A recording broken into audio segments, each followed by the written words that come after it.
Well, welcome everybody. I'm Jonathan Brown, the director of the Center for Muslim Christian Understanding. Thanks for coming to this talk, which is kind of a weird time of day. It was sort of the time we could get both these speakers here at the same time, and that there wasn't a class in this room.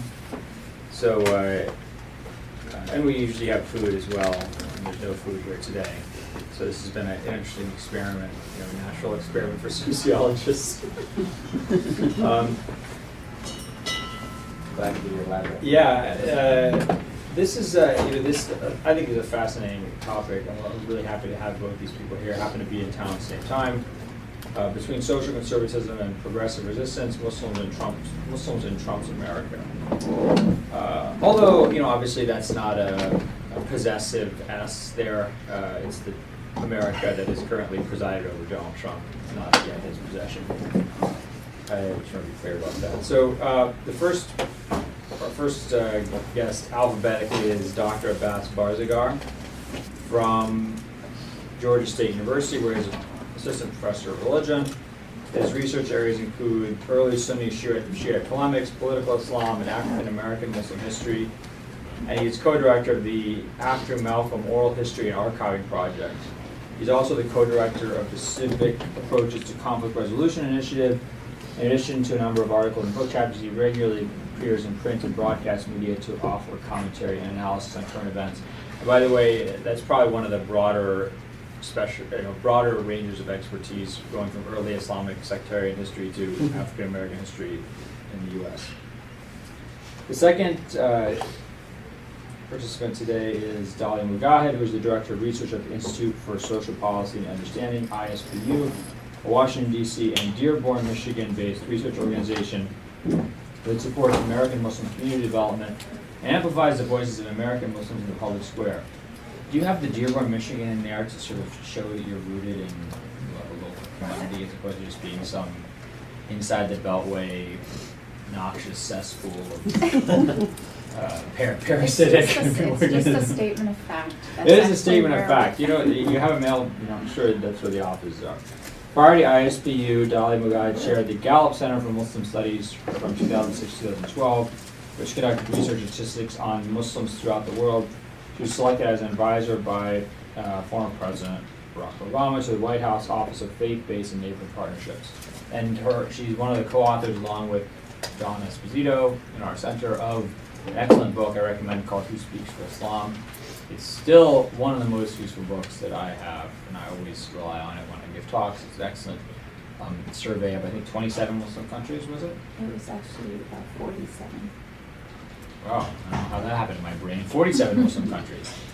And it's very interesting. Okay, so you'll each speak, and then we'll have plenty of time for Q&A. So who wants to go first?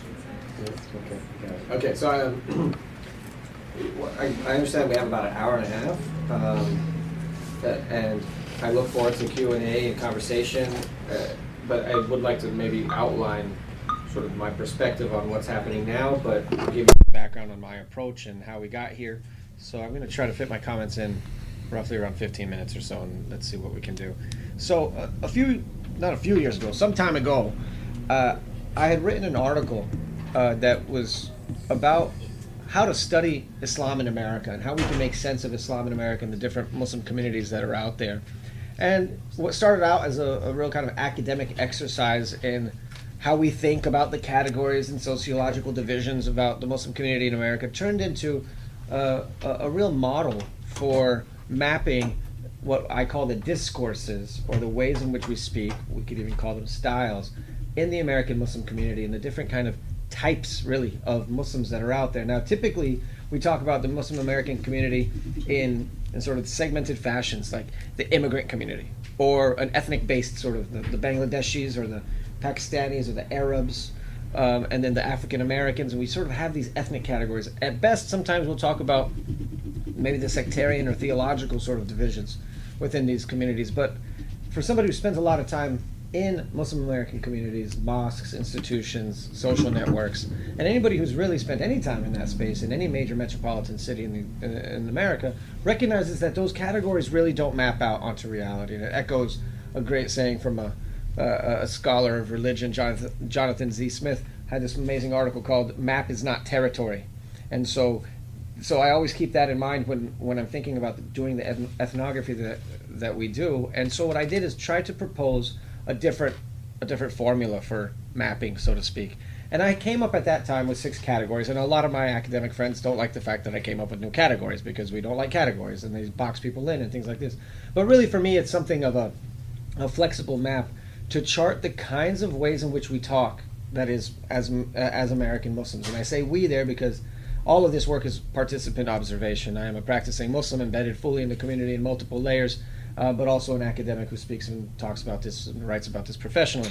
So I came up with 6 sort of categories that we can use, and what I'd like to do is describe these very briefly to you, and then talk about how they operated within the post 9/11 Bush, Obama eras, and where I think some of these conversations are going now in Trump's space, and then hopefully that'll leave us open for some conversation. So the very first one that I identified is what I called irreverently the homeland homesick discourse. And what I mean by that is, I'm half Iranian American, and if you go to most Iranian American mosques, you will find that these operate along the lines of a cultural center. The language that exists in the institution, whether it's a storefront mosque or sort of the basement of somebody's home, is a place of cultural gathering and social gathering for people, oftentimes from the very same social networks or communities or geographies of their home country. And what's happening in those spaces is not a conversation about really even about Islam or America or anything like that, or a cultivation of an identity in any way, but instead what's happening in those spaces is an attempt to preserve the culture of the homeland and the kind of local community abroad. I call that homelands homesick, and I oftentimes bracket it because I use that as a very abusive label to categorize a range of communities there. And the reason I feel comfortable putting them there and moving them to the side is because they're not really operative at the American civic engagement level.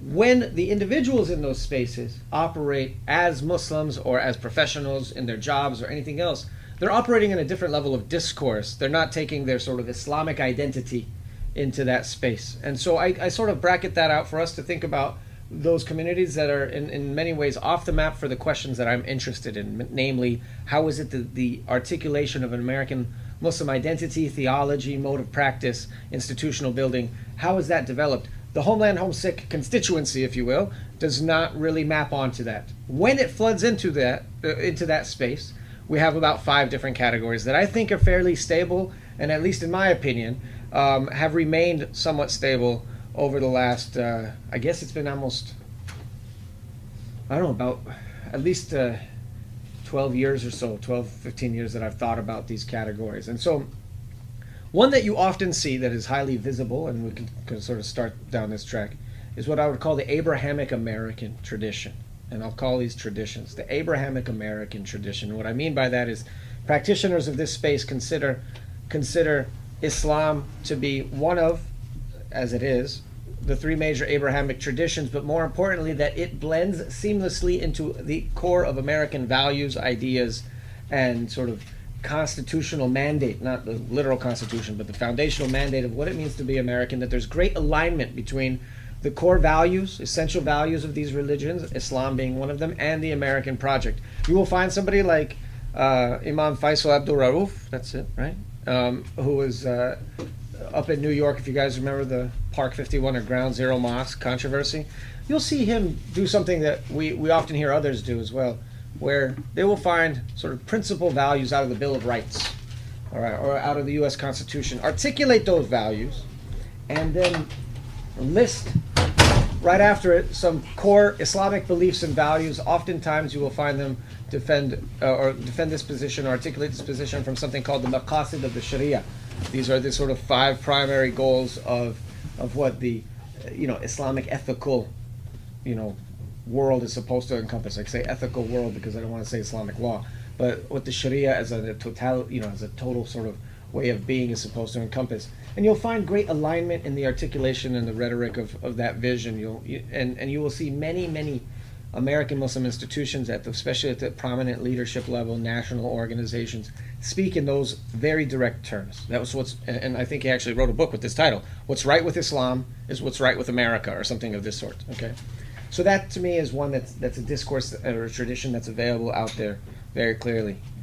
Notice I'm not giving a sort of ethnic component to that. There's another tradition that is, I would say, that has deeper roots and stronger sort of social force than even that tradition, and that I forgot what I called it in the article, but here I'm going to call it something just along the lines of an activist tradition, an urban activist tradition, if you will. And here what I mean is that you will find this tradition largely stemming out of and being kind of pioneered by the African American Muslim community in the East Coast, in the northern industrial cities, that grew out of the Nation of Islam or broke from the Nation of Islam, was a response to the Nation of Islam. But you're talking about a late 1960s, 70s, and early 80s, nationwide movement of largely Sunni African American Muslims who fully embraced Islamic lifestyles and understood Islamic lifestyles and Islamic ways of being to be the answer to a number of social problems, political problems, economic problems. Most of them modeled themselves after the original blueprint set forth by the Nation of Islam, but in no way, shape, or form have accepted that mandate at all. Now, that tradition has brought in American Muslims from all kinds of different backgrounds. And so an exemplary, an exemplary organization of this sort is, let's say, Iman in Chicago, if you guys know Rami Nashashibi, the Inner City Muslim Action Network, are very much mandated and grounded in that same kind of vision. You find a number of communities around the country operating in the space, and again, it will draw in people from a number of different backgrounds. And then I find I had categorized these as two different groups, but you have the highly conservative movements in the country that are puritanical. It doesn't sound that bad, but they're Puritans. They're Muslim Puritans. These are the sort of Salafi, Wahhabi, Deobandi networks that traverse Arab and South Asian lines. And there's a kind of, although those are not the same thing, there's a kind of birds of a feather approach in those communities, right? You'll often find them in different, in spaces with one another. You also have what I call a neoclassical Islamic traditionalism, or I call it neo-traditional. I forgot what it was. And this is the Hamza Yusuf Zaytuna crowd, people who are very interested in reviving a classic Sunni Sufi orthodoxy, and embracing of the kind of vast swath of Islamic civilization. We have a number of organizations dedicated to that. And I should say that your esteemed director here is a fan across all of these spaces. Wait, I'm a fan of all these spaces? No. Sorry, you are a fan. All these spaces invite you, and you're that's celebrated wonderful. You're celebrated by very all of sweet, these Abbas. spaces. It's true. It's very sweet. No, it's very interesting though, because it's a rare situation for you to be able to be invited to more than one of these sort of environments is actually it's a sign of something, and it's not just because I have addresses. So. The last one I would say is largely where the academics sit and the intellectuals sit, and this is a kind of a reformist critical tradition.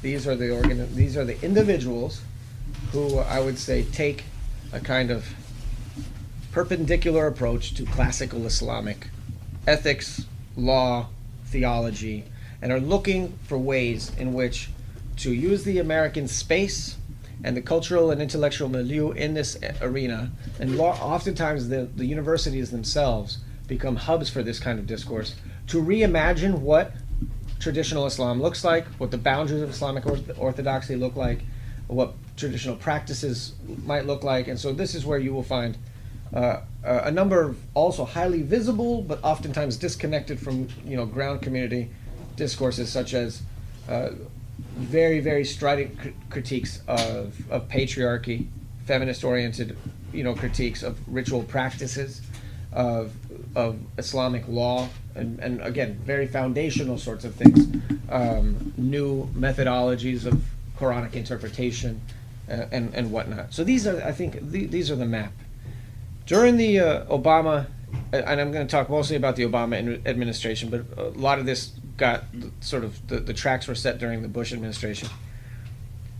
For the large part, during the 80s and 90s, mosques and institutions were led by one or two of the others. Either highly activist tradition, and I didn't include, and I should include there, the activist tradition that I described as African American.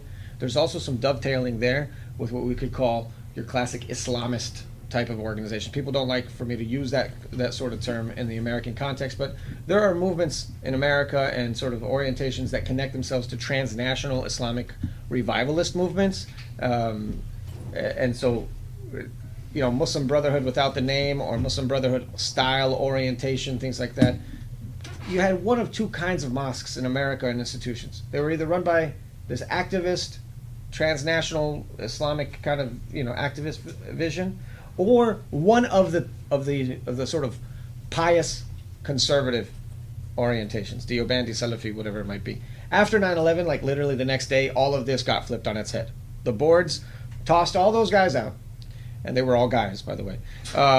They tossed them all out, and in came in the Abrahamic Americanists, the interfaith specialists, the interfaith actors, and they had always been there, but they were always, 2 out of 6 on the board, or they were the funders on the board that didn't give the sermon. Now all of a sudden, you see a transition within just a short couple of years to a wholesale domination of our institutions by the Abrahamic American voice. Okay, and that was a sort of major track that was sent. You also saw a moderation of a lot of those very intense conservative positions.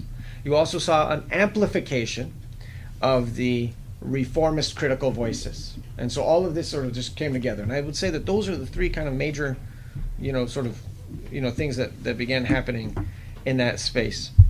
Now, what happened was, let's see here. What happened, I think, is that the communities during this time were highly introverted in the sense that they were largely competing against themselves for access to this public space, for the American civil society space. And there was sort of an internal race to get out there, but there was never a kind of coordination amongst these competing groups because there's tremendous baggage from these divisions, if you want to call them divisions, historically. What ends up happening is that you get these tracks set where the major national institutions are dominated by one particular voice, oftentimes a very liberal interfaith, Abrahamic Americanist kind of voice, and that becomes the interface for government at the state, local, and federal levels with the American Muslim community. And there's some basic level of adversarial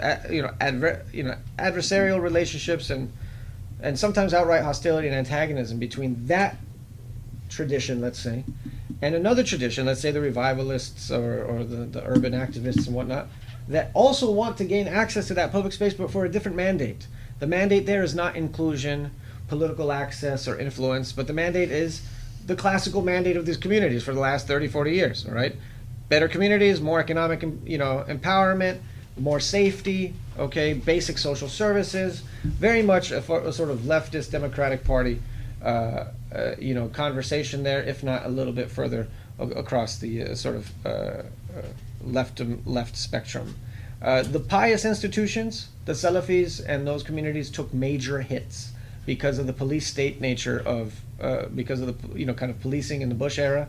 And a lot of their number one enemies came from the Muslim community out of the competing pious camps of the Sufis, okay, out of this kind of neo-traditional Sufis. And oftentimes, and this happened in the UK, and I don't know if it happened here directly, but there was this sort of tacit competition whereby state power was leveraged to isolate and ostracize that Salafi, conservative network. I did it with the Hisham Kabani and the establishment Islam of the kind of Rumsfeld folks, and the kind of like Rand Report type, absolutely, moderate Muslim. Absolutely, and so one has to be, aware that I was actually I was giving a lecture at Sheikh Ninewi's mosque, and he came in, and so Sheikh Ninewi is a kind of prominent figure in this neo-traditionalist, and he's one of my teachers.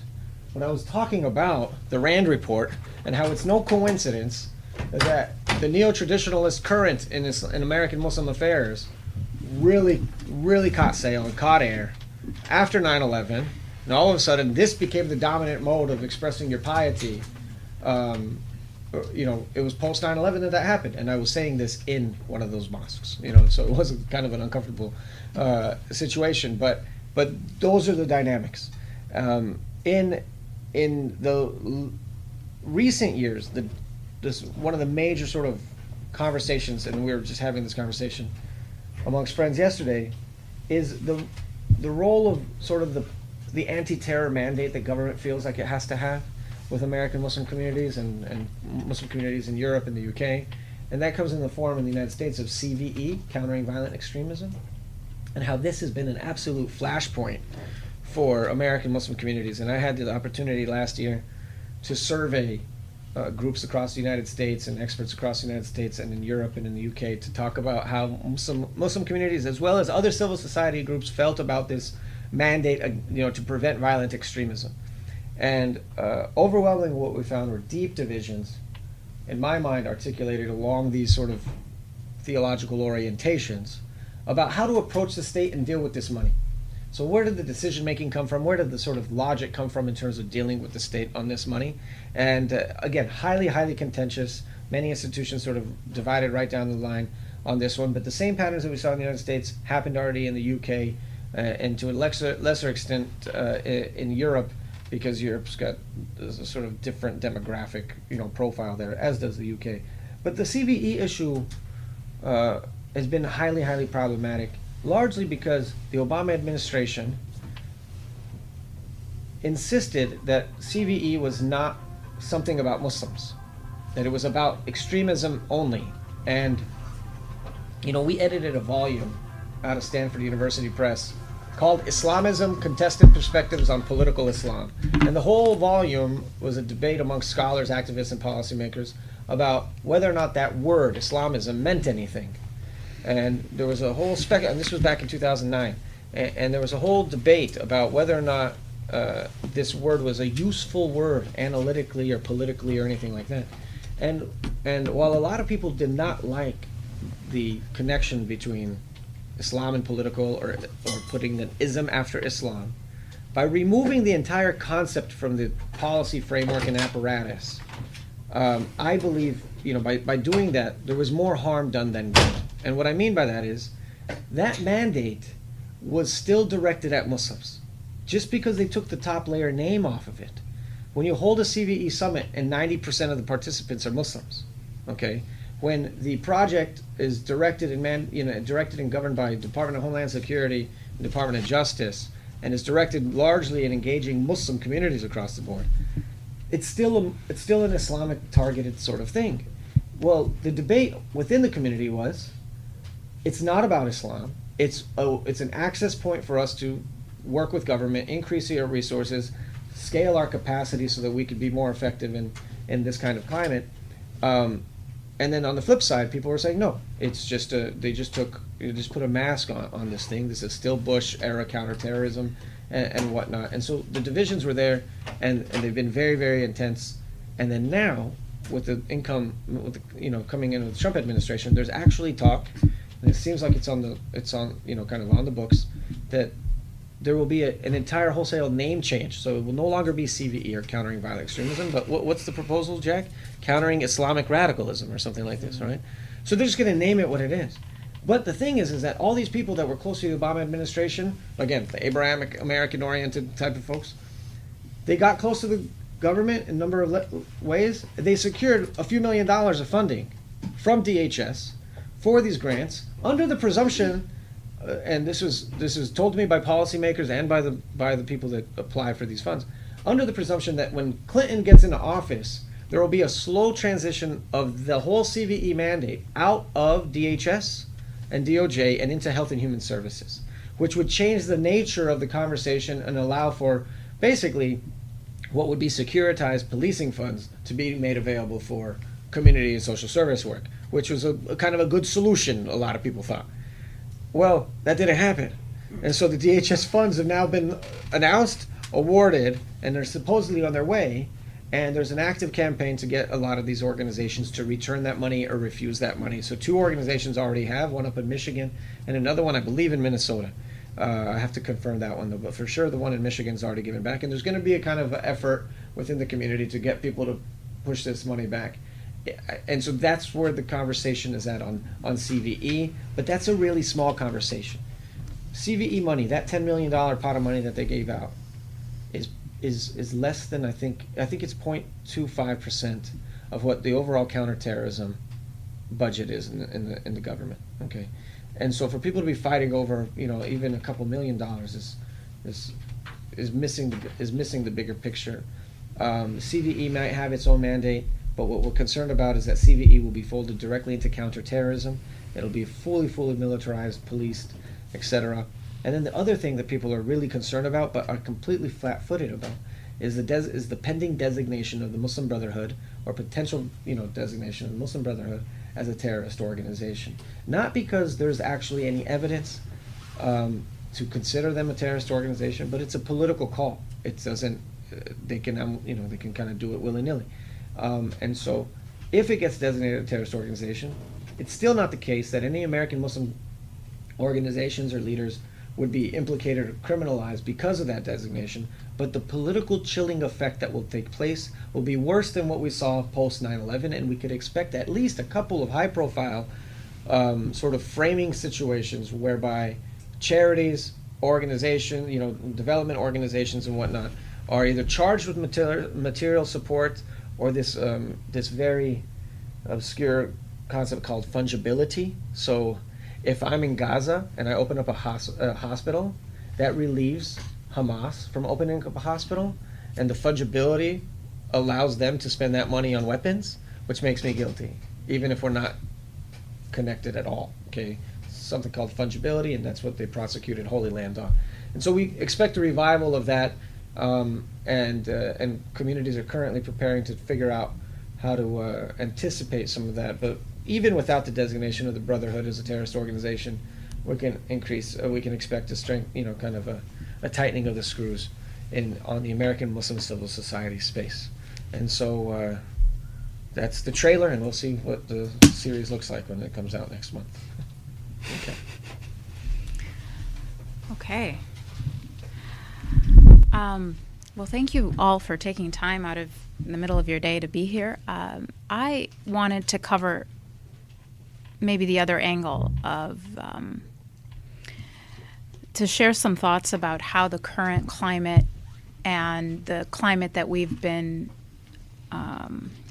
victim to, all of us, everyone in the room, for the past year and a half, impacts America, impacts everyone.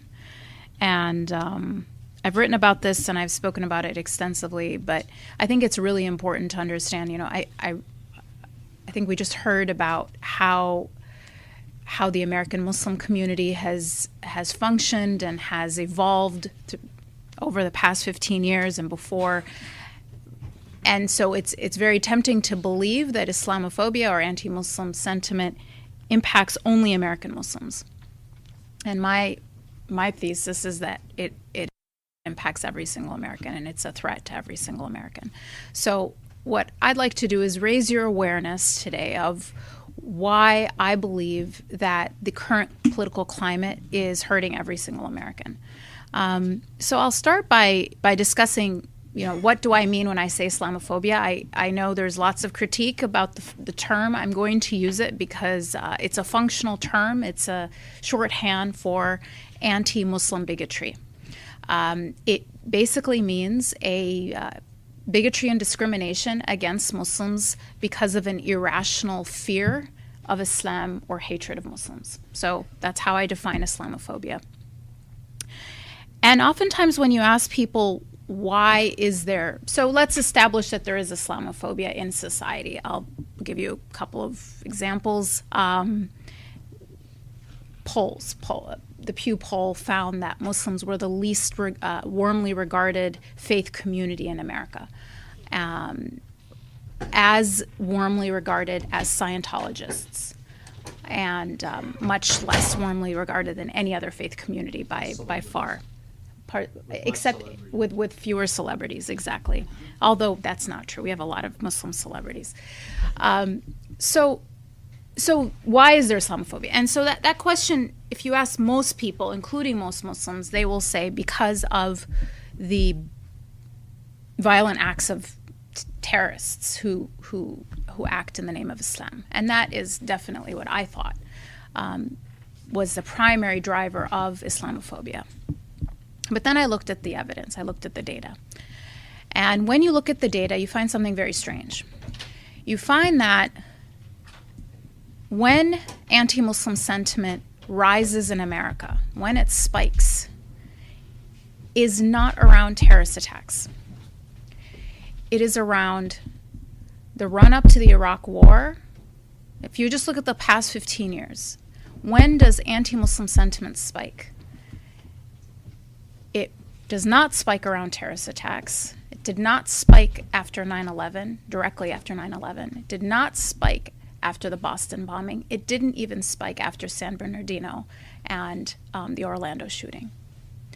When it did spike was in the run-up to the Iraq War with no new terrorist attacks, and during the 2008 and 2012 presidential campaigns, especially when I'm talking about election cycles now, especially among self-identified Republicans.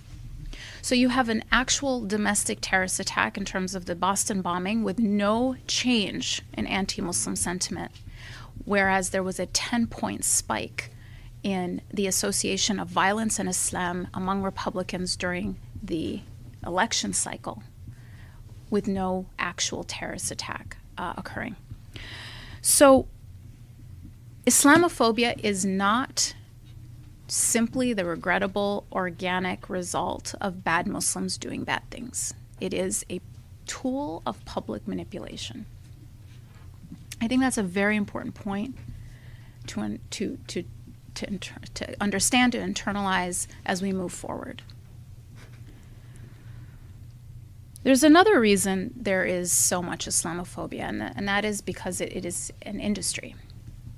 According to one report out of Berkeley that came out late last year, between 2008 and 2013, there was more than $200 million in funding to organizations and individuals whose entire mandate is to churn out material that produces hate and fear of Muslims. So why is there Islamophobia? Because it's a cottage industry. And the third reason is because the media is biased. Now, I feel bad saying that because now I'm echoing our illustrious president. But it is bias, and I have actual evidence when it comes to Muslims, not when it comes to perhaps our president. So it was actually here, the Bridges Initiative commissioned research, but actually this research even predated the Bridges Initiative, where a firm in Germany called Media Tenor. Now, I want to give you some background. They do media content analysis. Media content analysis is a fascinating field, and I think you should familiarize with it yourself with it. The way they make money. This is just a for-profit business. The way they make money is they will help corporations predict their stock price, their own stock price, by looking, and that of their competitor, simply by looking at how those companies are being spoken about in the media. And they can actually predict within 3 days, and each topic they have a different kind of time lapse between how the media speaks about a company and what that stock price will be. So the public opinion and the behavior of people is that closely linked to media content analysis. The volume of media content and the nature of it. Is it positive? Is it negative? Or is it neutral? The third thing they look at is what they call protagonists. Who is representing the topic in the media? And what they found was this. In 2000, and this was even before this past onslaught, but in 2013, they found that in American news media, 80% of news coverage of Islam and Muslims was not positive, not neutral, but negative. Now, this does not include op-eds. This does not include talk radio. This is just straight up news. Now, just as a reference, they also looked at other, topics, and they found that 72% of coverage of North Korea, right, a designated terrorist state that has openly threatened the United States, was negative. So you have a community of 1.7 billion people more negatively portrayed. Most majority Muslim countries are actually allies, more negatively portrayed than North Korea. And that was before this, the current. And then in 2015, they found that number has actually gone up to 90% negative coverage. Now, protagonists, who's representing Islam? I co-authored a book called Who Speaks for Islam? What a Billion Muslims Really Think. And the idea of the book was, let's ask a billion Muslims what they think and let them speak for their faith. But that's not actually what usually happens in the media. According to this research, the protagonists who represent Islam are armed militants the majority of the time, whereas for Christianity and Judaism, it's religious leaders. Logically, that's who normally would be speaking for a religion, but when it comes to Islam, it's armed militants. So you have a situation where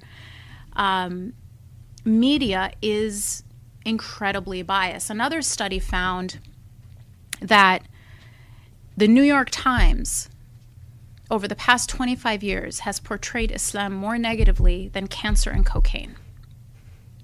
This is, our illustrious liberal, left-leaning. More than cocaine? Yes. And Cocaine has upsides. I'm not advocating it, obviously. right. Thank you. So the question really is not why there is Islamophobia, but why is there not more of it? And that, in many ways, is a testimony to, I think, the critical thinking of some Americans who are able to withstand all of this toxic information and actually remain neutral or positive toward Muslims. Now, I'll just take one step back and talk about what helps people be more resilient against what is a concerted effort to make them anti-Muslim, according to research that we did at Gallup. So what makes people less likely to say they have extreme prejudice against Muslims? Well, a lot of things that you might expect. Knowing a Muslim does help. But even more powerful than knowing a Muslim is knowing a great deal about Islam as a faith. So I think this is quite significant. Knowing a Muslim, according to the research, made people less likely to have extreme prejudice, but it wasn't enough to put them in the category of saying they have no prejudice.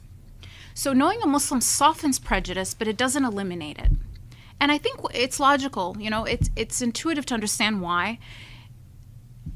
A lot of people have a Muslim friend or a friend from another minority group, and they've decided that person is an exception, but that the group as a whole is not so good, right? And I've heard this in so many subtle ways. Oh, this person is wonderful, especially for XYZ. And we've all heard those comments, right? And for some reason, people don't see that as a racist comment.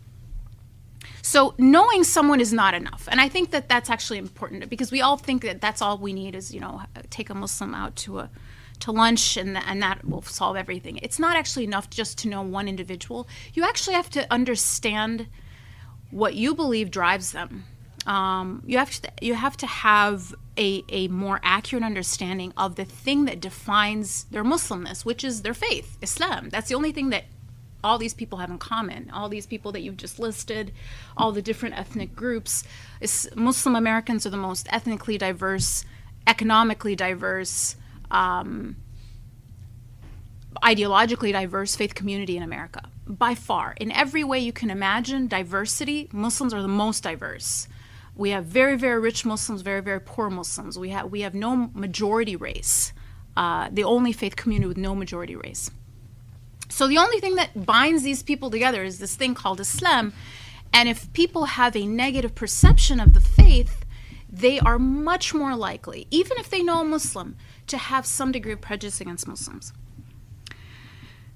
So, if that is why Islamophobia exists, why should we feel that it's a problem if we don't happen to be a Muslim? So Muslims are 1% of the population, the other 99%.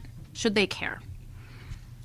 And beside, just the moral, ethical concern, I think every American should care, and for two reasons. Because Islamophobia makes us less safe and less free.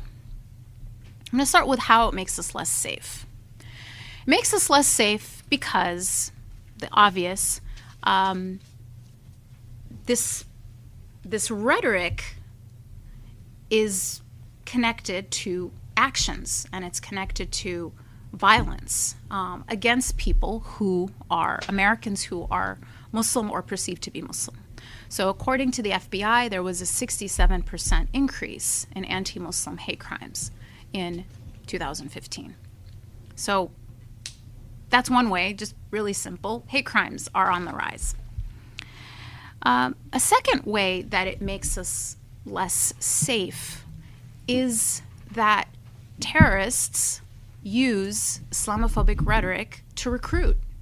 I mean, this isn't even just theoretical. This is concrete. There's an actual video, and if I had a presentation, I'd show you the screenshot, but an actual video that Al-Shabaab created. This is a subsidiary of Al-Qaeda in Somalia, where they quote and have footage of then presidential candidate Trump in their recruiting video. It's that close of a connection. It's not sort of a theoretical connection. It's an actual connection. The rhetoric is being used against us to recruit terrorists. And third, it alienates people. It alienates young people, and makes the case. It makes the appeal, makes them more vulnerable, potentially, to the appeal of a group that preys on their sense of humiliation. So those are three ways that it makes us less safe. And it makes us less free. It makes us less free, first of all, because it opens the door to other kinds of prejudice. Now, I mentioned the study about, we looked at public opinion of Muslims and prejudice and so forth, and what were the factors that made people more likely or less likely to express extreme prejudice. Well, we found that the one factor, even stronger than their opinion of Islam or anything else, the thing that made people the most powerful predictor of anti-Muslim sentiment was anti-Jewish sentiment. So if someone said that they had extreme prejudice against Jews, they were 32 times more likely to have extreme prejudice toward Muslims. And it was the strongest factor we measured. It was stronger than any demographic, age, or political affiliation, or race, or even their opinion of Islam, or whether they knew a Muslim. It was how they felt about Jewish people. So Islamophobia and anti-Semitism, a lot of times people either don't understand the relationship between these two types of prejudice. And in fact, unfortunately, some people assume that one grows as the other one diminishes, that if you're pro-Muslim, you're anti-Semitic, or if you're anti-Semitic, you're whatever, the other way around. It's opposite. They grow together. And especially in the European context, I'm constantly reading articles about how anti-Semitism is growing in France because of the Muslims, which is actually the opposite. Yeah. It's an interesting misconception. Empirically, anti-Semitism and Islamophobia grow together, and they are very, very closely linked. So that's one reason it makes us less free. It's because it opens the door to other kinds of prejudice. Another way it makes us less free is that there is an overlap, and this is research that ISPU has done. There's an overlap between legislation targeting Muslims and restricting the rights of Muslim Americans, and legislation that targets the rights and restricts the rights of other minority groups. In fact, we found an 80% overlap between lawmakers who are proposing anti-Muslim legislation at the state level and those same individuals proposing legislation that curtails the rights of African Americans and Latinos in the form of voter suppression laws, women's right to access to reproductive rights, labor, the LGBT community, anti-immigrant laws. So there is this overlap between those who are targeting Muslims and those who are targeting other marginalized communities. So this whole climate is it appears that it's only about Muslims, or Muslims are sort of the main target. But the analogy I always use is about, you know, a canary in the coal mine. Muslims might be the first to feel it, but the toxic climate is hurting everybody. Now, some might say, well, I'm not Jewish, I'm not a member of any of these marginalized communities. Maybe Islamophobia doesn't really matter to me. But if freedom and democracy and the very foundation of our country's the republic matters to you, then Islamophobia should matter to you. And the reason is this.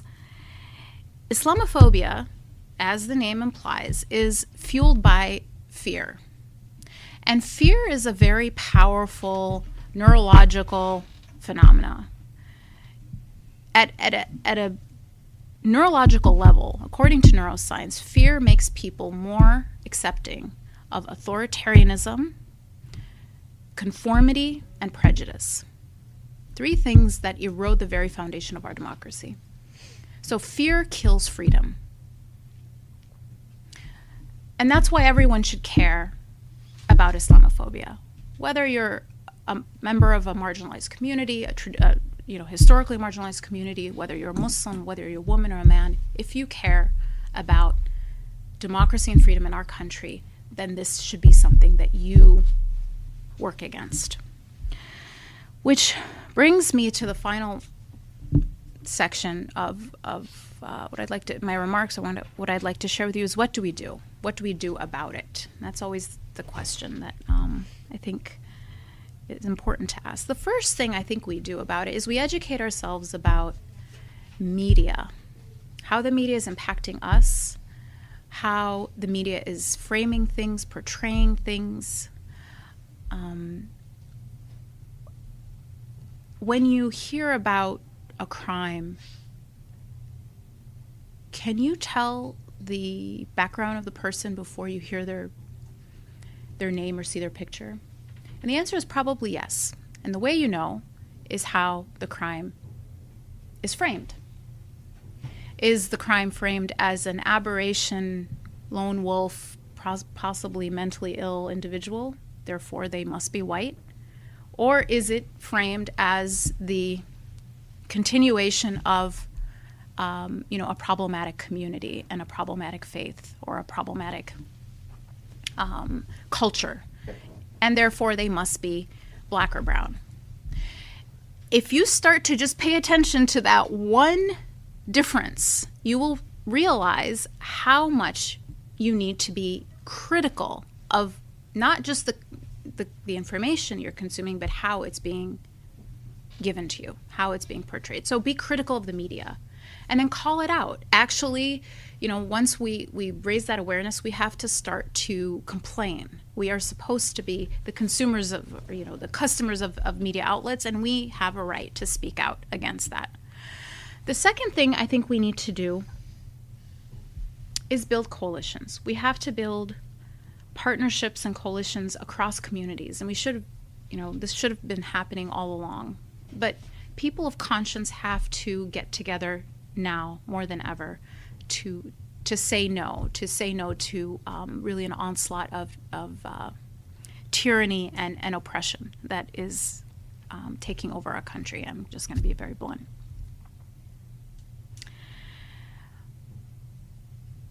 And then third, I think that in addition to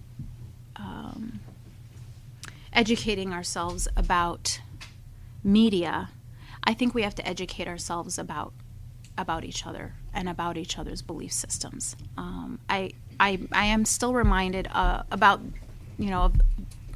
of the data that that shows that simply knowing people, and I'm all for relationship building, and that's what coalitions are all about. It's about working together for a common cause. But I think that isn't enough. I actually think that people do need to educate themselves about each other's beliefs, and it's only through that kind of an education that true trust and relationships that are deep versus just polite, I think, can be forged.